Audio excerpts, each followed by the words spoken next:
How do you market Bitcoin? I love this angle of like angry Karen wants to talk to the CEO of Bitcoin. So if you're the CEO of Bitcoin and you're thinking, how do I market Bitcoin? So you can do irreversible damage to your brand by creating bad content.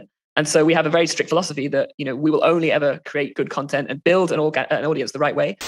Meeting your users where they are and making sure that you have content on platforms that aren't usually the Web3 platforms like Facebook or like Instagram that really fits the needs of your non-Web3 native users. If you've built this amazing Web3 or blockchain application and you love wasting your money, continue doing exactly what you're doing. But there's a rising trend that the smartest crypto projects are tapping into. The crypto community loves content, but not just any content.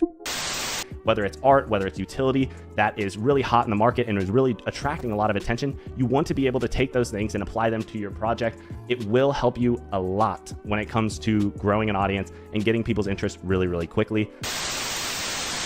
Welcome to the Money Panda, hosted by Elvis Kolawole.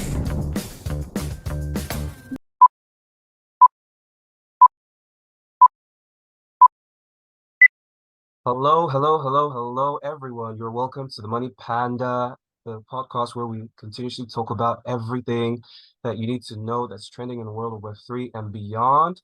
And today I'm really, really glad and I'm excited to welcome Ramsey Shallal, the founder of Jello, Web3 marketing agency. I know that's an oversimplification, but for now, just for the purpose of an intro, let's call Jello Web3 marketing agency.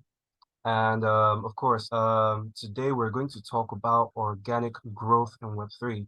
And, I decided to talk about this topic given that, this is a time when organic growth is needed the most on every single layer of Web3, everything from the technology to its implementation, to product building, to customer acquisition, to customer retention.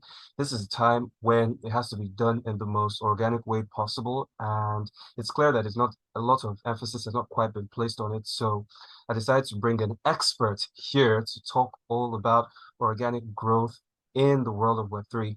So quick one, Ramsey, could you tell us a little bit about your background and a little bit about, what you've been up to with Jello? Yeah, sure. So at Jello, we help Web3 companies scale organically through basically building their brand authority and then optimizing their brand experiences, whether that be mainly through content and through design as well. We've worked with people like Blocklords, a Seascape network, and we're currently working with Super Team UK at the moment in light of Hyperdrive, which is really exciting. I guess my background is I got into the space through DeFi actually, back in 2020. Trading, and I think me and my friends realized, okay, there's a big issue here. A lot of the marketing, understandably, it was a lot of buying eyeballs, and we had a hypothesis. Okay, let's see what happens in a couple of years with these projects. And finally, sure enough, these projects that didn't focus on building these solid foundations for organic growth and just focus on kind of buying eyeballs, funneling people into a Discord server and having people just talk about whatever, ended up basically being dead. Now 95% of projects are in the mud. For the ones that aren't, because they focus on building real brand experiences and building their brand authority, and focused on that, building that solid foundation for organic growth.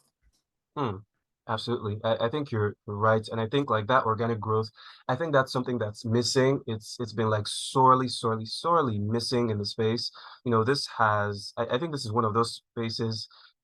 I think it's a thing with what I say emerging technologies, but in the blockchain space particularly, I'm not quite sure I've seen another space that's so, hell bent on lots of acquisition, heavy on acquisition, really low on what I say sustainability. It might have something to do with what I say the business models, and whatever. I think it might have something to do with that. But hey, let me let you talk about that.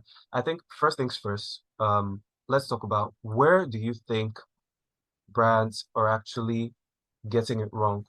I know you could talk all day about this, but if you could tell me some of the big points where lots of brands are really, really fucking it up, as far as actually organically growing, Tell me. I think it's an interesting question. I think so I think it first starts with what you think is a brand, what makes a brand, right? I think a lot of people in this space think, look, my art is a brand, look, my proprietary technology is that's our brand. And at the end of the day, it's part of it, but it's not the brand. Our house view is that brands are expectations of an experience. When you go, when you buy a Nike shoe, You don't buy the Nike shoe because of the Zoom Fly. You buy the Nike shoe because you expect to have a nice running experience. Same for like a Mont Blanc pen, an Apple laptop. It's the expectation of an experience. And when it comes to creating brand experiences, a lot of projects in space don't particularly do that. There are a lot of ways to create brand experiences or optimize them, strengthen them, through UX design, through content, through personal branding. All these things come together and help mold that overall expectation of your brand. I think as we said just before we started actually recording, a lot of brands focus too much on the acquisition side. And that's fine. Okay, in the bull market, everyone's competing for eyeballs. You have to find a way to get the most people into your ecosystem. But what happens after is that a lot of projects don't actually focus on nurturing those people and creating an experience that keeps them there. And that's when you find a lot of dead projects, huge Discord numbers and Twitter followings, and no activity. So I think the most important thing a brands can do, and you see a lot of the big brands do this. DGods do it very well. AC do it. All the kind of blue chip, if you want to talk about NFTs, all the blue chip NFT projects do it. Even blue chip DeFi projects, even stuff like Chainlink, they have good brand experiences. So basically they create these holistically good brand experiences, whether it be through content, communications, meetups, all these things together help mold that experience you have with that brand. And that's what drives your organic growth. Because at the end of the day, you want to be a brand that is being engaged with. You want to be a brand that has people talking about it. And, to give something that's worth talking about, it has to be something like that's designed and made for that purpose, if that made sense. Yeah. It's an interesting thing. And I think, you talk about differentiated experiences in Web3. That happens, it's happening a lot of the time. Now you have Etihad, Lufthansa, McDonald's, Starbucks creating differentiated experiences with Web3 technology. And that's one part of the holistic brand experience. Not every company is capable of that. I think you have to have some stature of brand before you can just whack on a program and go for it. But I think the point is, if you are a new brand in the Web3 space, whether you're a DeFi project, whether you are an NFT project, whether you are some sort of blockchain security firm, a creator economy facing business, creating a brand experience outside of just your product or just your art is what's going to really drive that retention and engagement within your ecosystem. For example, actually, I was talking with a friend last night, and he has this new project. I can't say much about it, but it's huge, very big project. And he was talking to me about basically getting post-service or post-service support in the form of AI-facing marketing.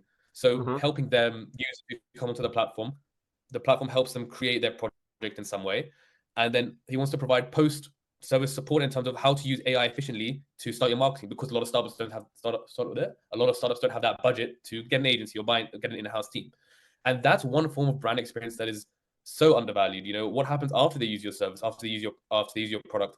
Can we support them in that way? If you can provide value to them in some capacity before, during, and after the experience with your brand, that again elevates your brand up, provides another experience, provides value to your customers, and helps them, share it around. Word of mouth is very strong, referrals, but then come back and use it because they know now that you've provided value, you've given them a really good experience, and they don't really need to go anywhere else.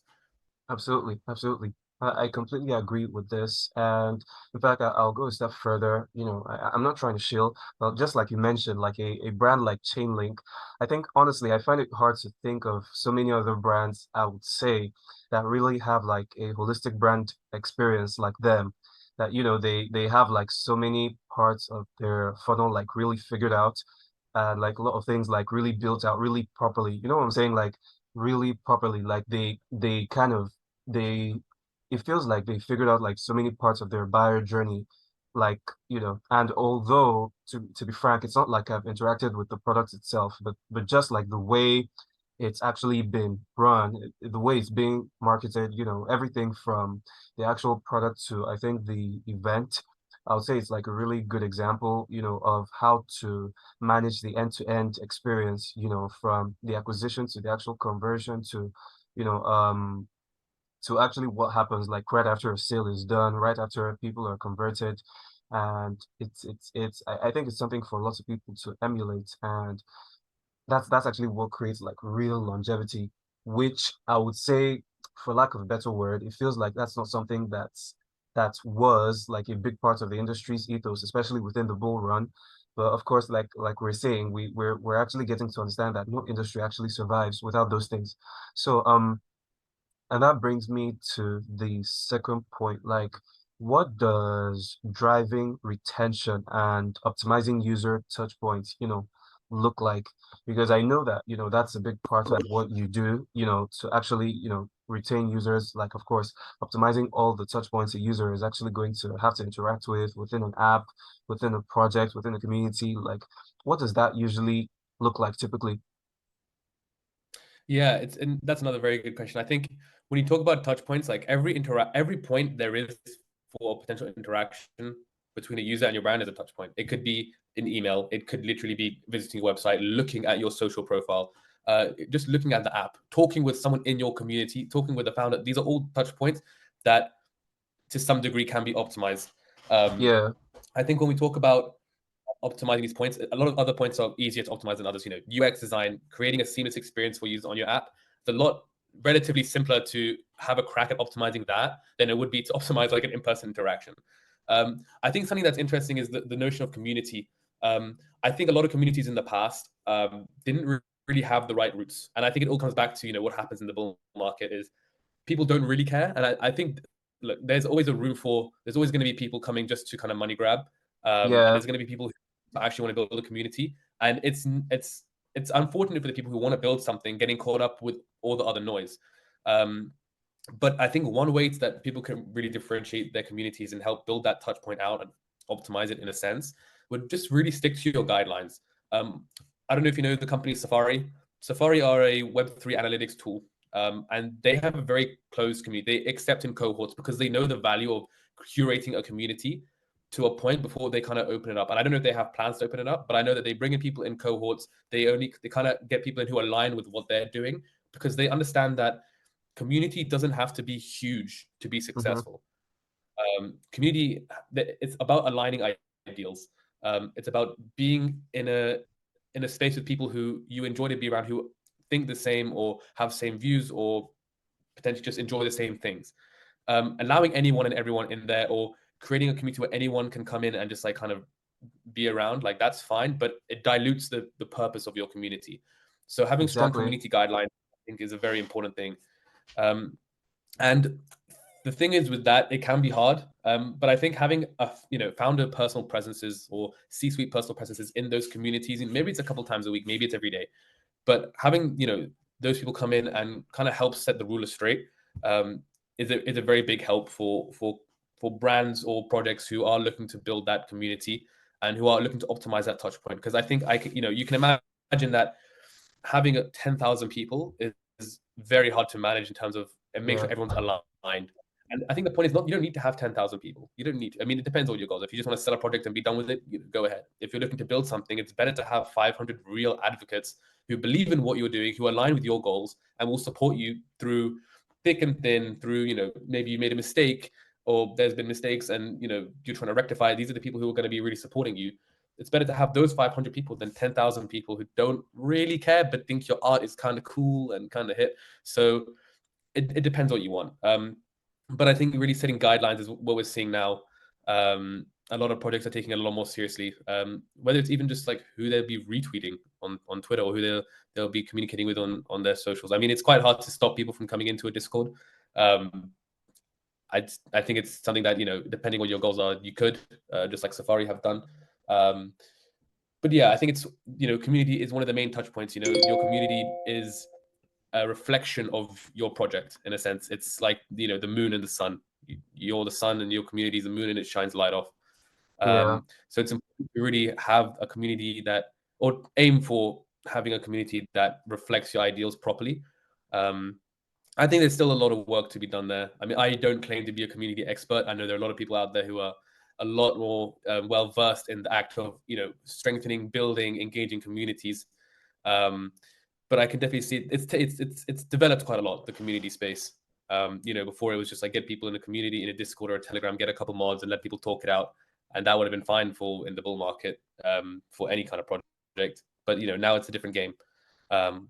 Which I think people don't realize how hard it is to actually do that and cultivate a real community. Yeah, Yeah, absolutely. And to add something to what you just said, I think you made a really good point. Like in the space of perhaps like trying to curate like people that actually get into the community. The way I see communities right now is okay, first things first, you actually know that lots of times there are some communities in which they actually have real input into how the project is being run, like on a day-to-day basis.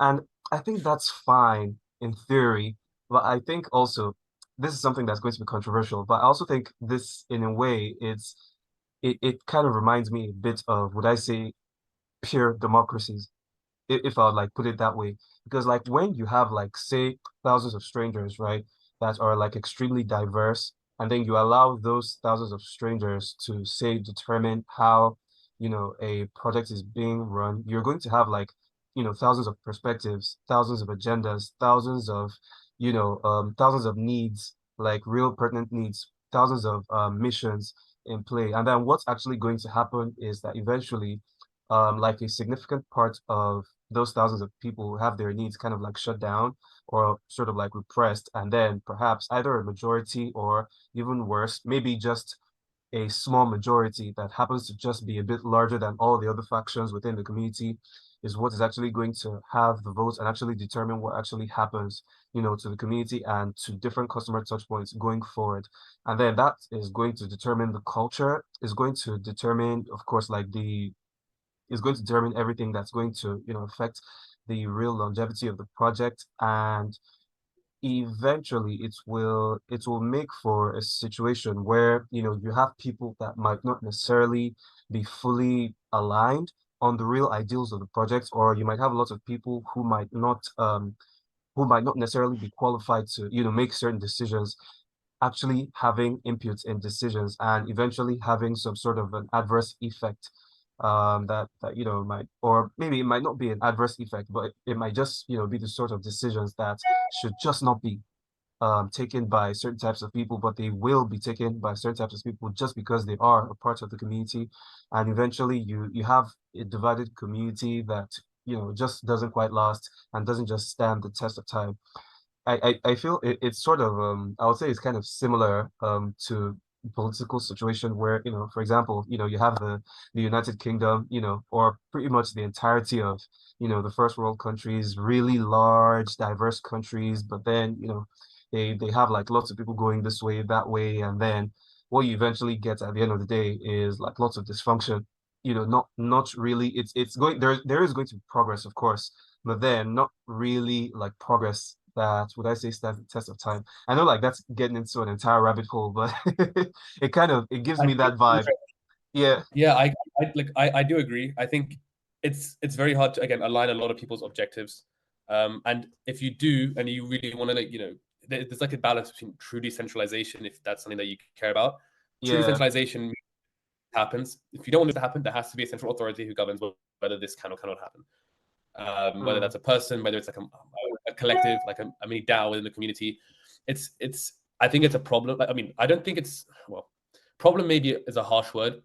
It's a pertinent thing that it's there, it's active, it can lead communities astray, which I think is why there are a couple solutions. I think the way that Super Team go about it is quite cool. They have their kind of tiers in their organization where you come in as a lurker, you kind of sussing out the place. That a lot of people do that, and then as you contribute more, you get kind of promoted by the Super Team DAO, I'm pretty sure, to be a contributor, and that gives you access to a little bit more, like of the DAO resources, a little bit more sane kind of things.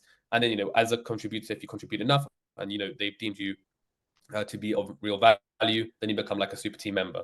And I think that's a cool way because it keeps everyone who would have access to DAO resources or project resources they've vetted them already, which I think is a cool way of doing it.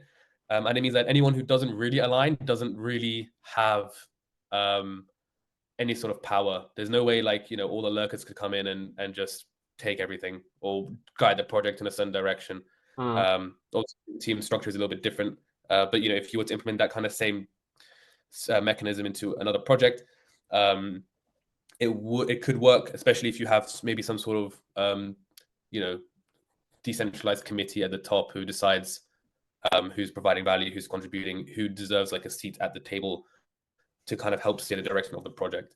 Again, like that's not truly decentralized. You have like a few people governing it, but there doesn't have to be. And I think, when it comes to aligning with objectives, I totally agree with you. Things can go astray when people just come in and not everyone's needs can be met if no one's aligned. And I think having something to help align ideals in a community is very important. Whether we can do that in a fully decentralized manner is, I'm not too sure, just because everyone has different opinions, everyone has different goals, everyone has different objectives and ideals. But we can get kind of close, and I think that's good enough. But again, it depends on what you're really looking for out of your project. Because I think also to some degree, some projects don't want to give, the community obviously is a stakeholder, but the community doesn't always know what's right because they don't live behind, the responsibility of having to project. Yeah. So, I think it's dicey. Yeah, I think it's similar to the, there's an argument people don't agree that CEOs get paid so much where, they're not doing all the hard work or whatever it is. That's an argument people have. And I think it's the same thing as people don't realize that CEOs have all the responsibility of the company. Everyone else's welfare rides on their shoulders and their decisions.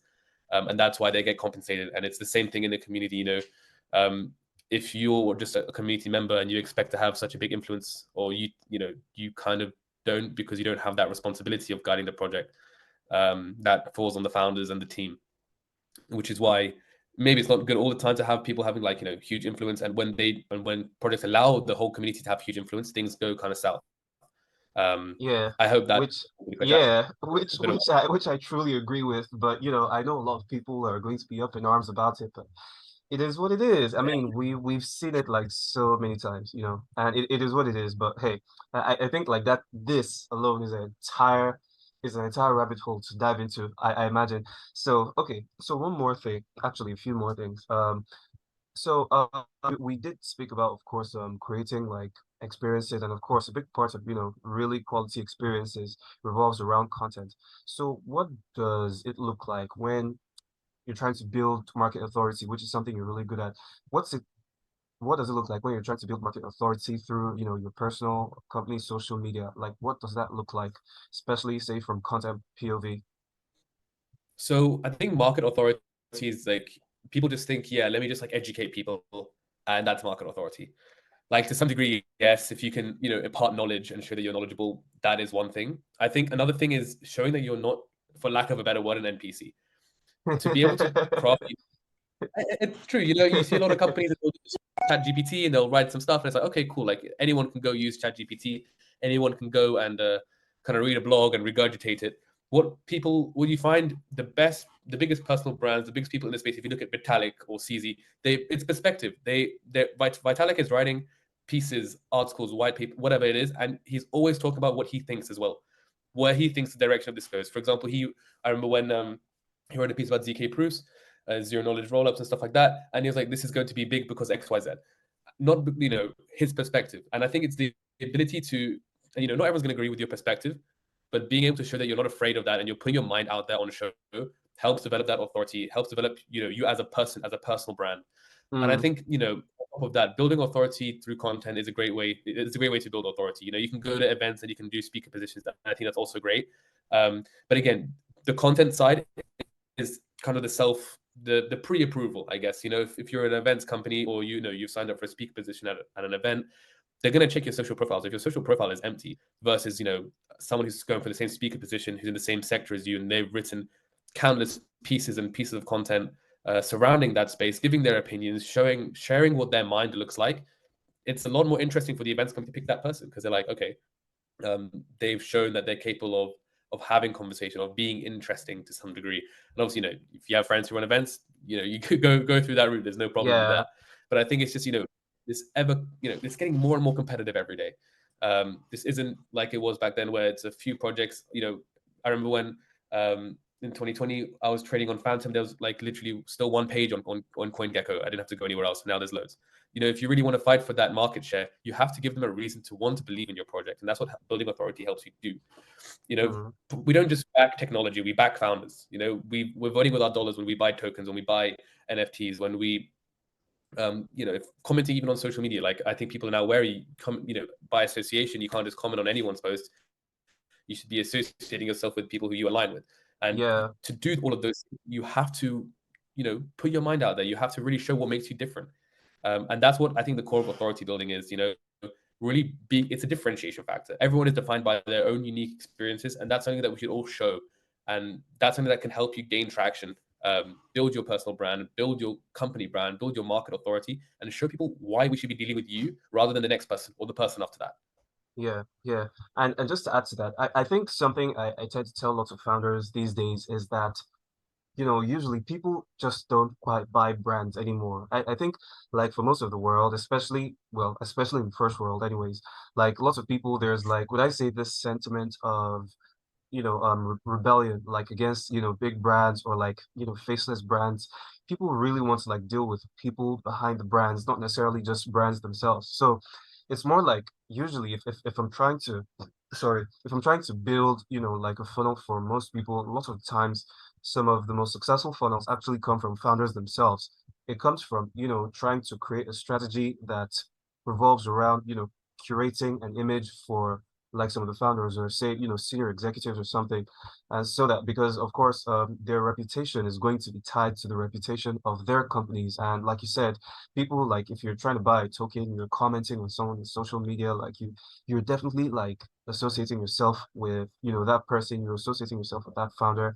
And it's a big part of, how you have to grow in 2023, not just in Web3, but pretty much I would say like every other consumer facing brand, or in fact, sorry, not just every consumer facing brand, every B2B brand as well, because, that's more like the differentiating factor. Like I'm not going to be like an executive somewhere and I'm going to listen to, a salesperson coming from some faceless company. But then if I know that faceless company is associated with Ramsey, for example, I mean, I might want to like give it a listen. You know what I'm saying? Like, so like it's like a huge deal right now in 2023. And I'm quite sure like it's going to remain that way as far as people's mistrust of organizations continue, which is definitely I think a thing that I feel is not going to just go away. It's going to be a trend that's here to stay. Okay, thank you for that point. So I think there is one last thing I think lots of people tend to ask me about, and that's the issue of leveraging on-chain data. So the beauty about blockchains is, of course, the transparency that it affords us, to be able to really like track lots of movements, to track lots of activity on chain. Something that I would say like is not exactly common like anywhere. Like for for the most part in pretty much every other technology, I would say that a lot of the data is usually held by the company providing the service, not really on the user side. But now we have a scenario where a user can track their own data. And of course, as a marketer, of course, that, data can be a treasure trove. But then, how do you personally like use on-chain metrics, for growth?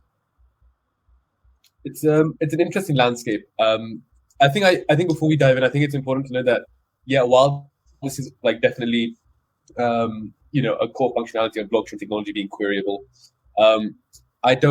I think it's important to note that I don't see, when you have huge brands come on board, that when they're using blockchain technology, for the most part, I don't think they'll be still up for giving their information out. And I can imagine that a lot of them will use private blockchains and kind of host their users on these private blockchains. The information still remains proprietary. However, I think, there are two, the sector where I see kind of maybe the most value at the moment for leveraging on-chain data, on a public level would be in DeFi for sure. I think it's interesting to see, when using tools like maybe Cookie 3 or Safari even, you can kind of segment, wallets and create like user segments based on wallet holdings. And you can and I think you can even target them to some degree. And it would be cool to see like, maybe let's say I hold 8 tokens.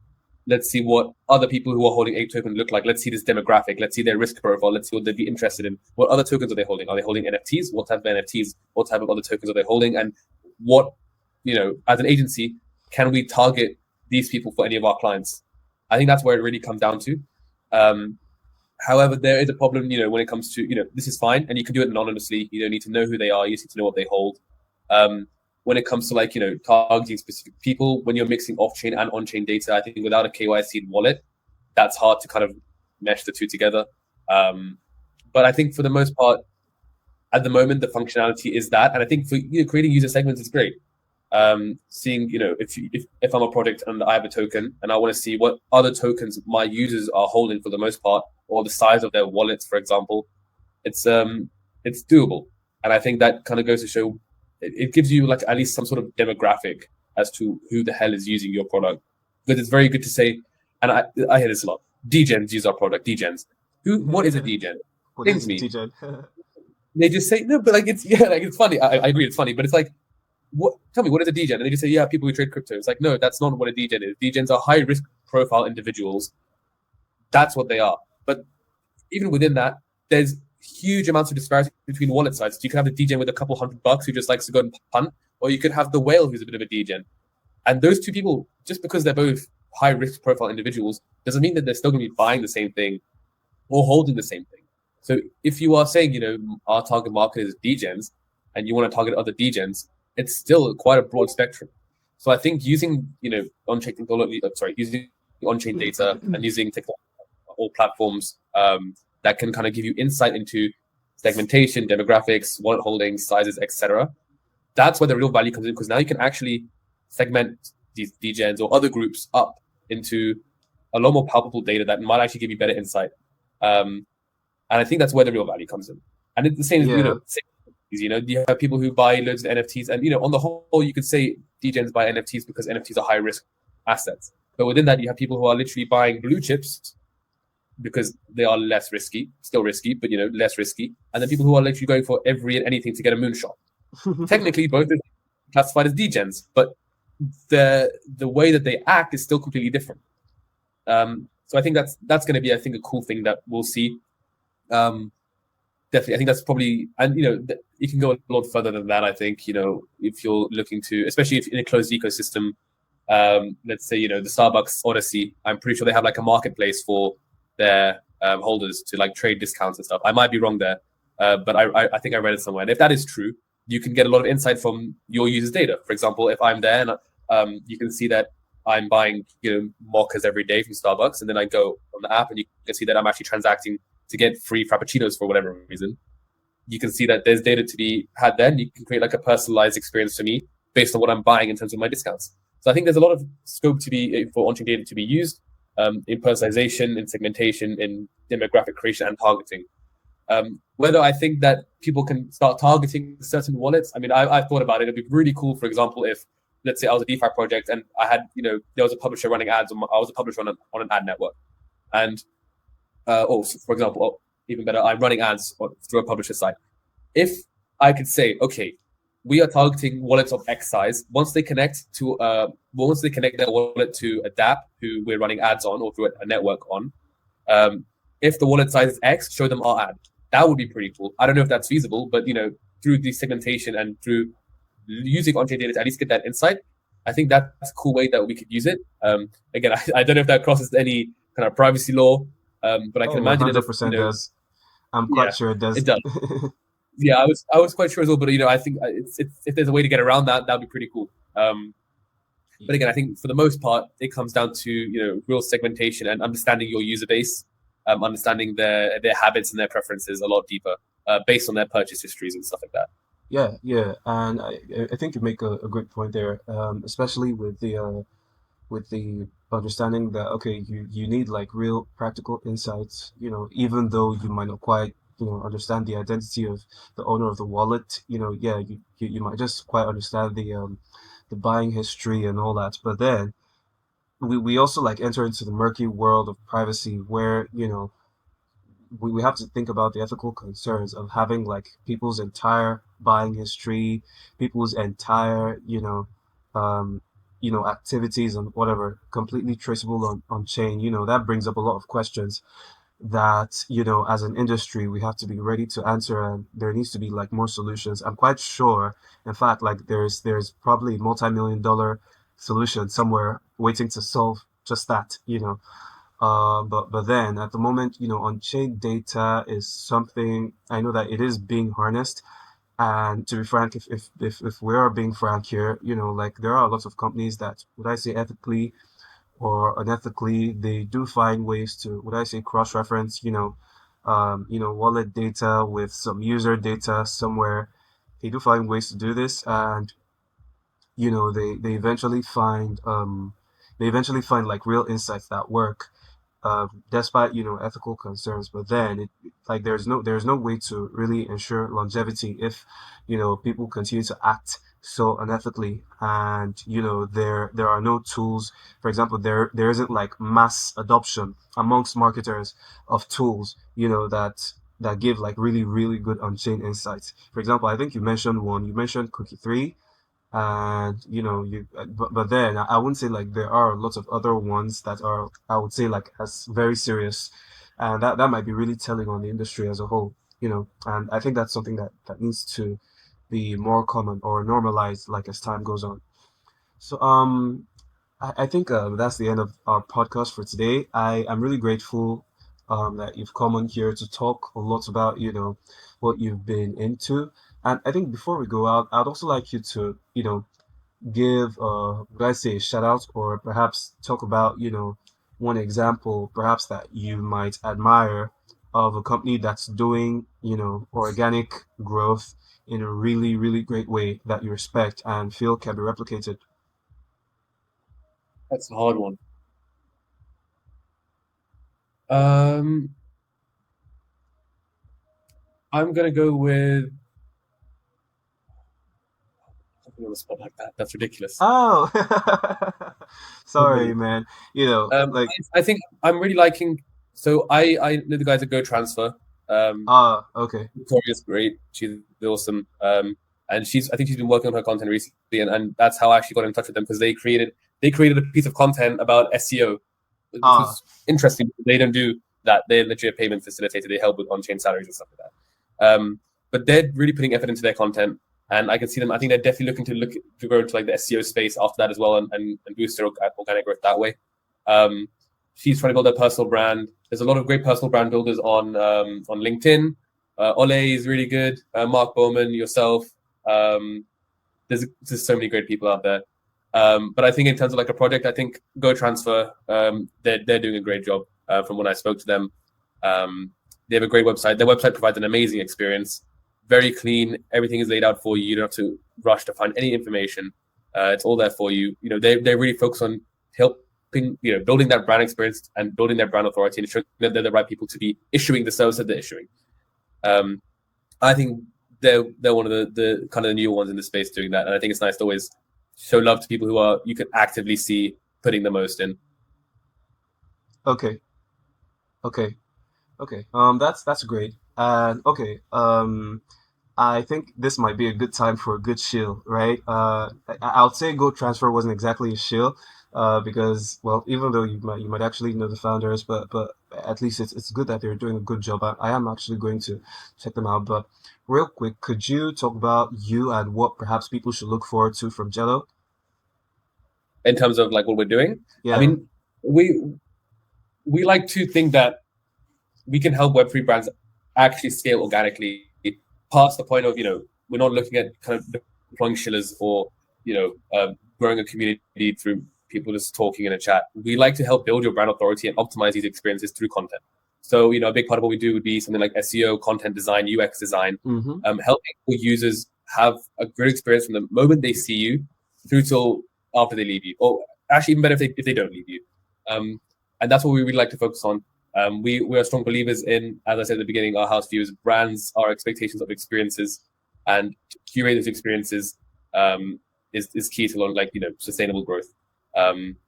So from Jello, we're looking to work with people who are here for the long run, who are not looking for a short bump in their growth, or are really looking to scale organically, and be ready to build the walls or build the defense against any changes in asset prices. People who like to talk about bull and bear markets. The way that we work is we're trying to create you or build you up in a way that makes you is defended from market cycles. You can scale no matter what. Yeah. If that is possible with the right foundations. with the right experiences for your users, with the right brand framing and positioning, you can scale no matter the market cycle. And brands are doing it now, right under your nose. And yeah, that's what we kind of like to do at Jello. That's where we think our real value add is there. Absolutely, absolutely. That sounds beautiful. That sounds beautiful. And thank you so much for that. And I look forward to seeing what you and the team get to do. I'm so grateful for you coming here, Ramsey, and of course dishing so much value, so many gems. This was really insightful conversation.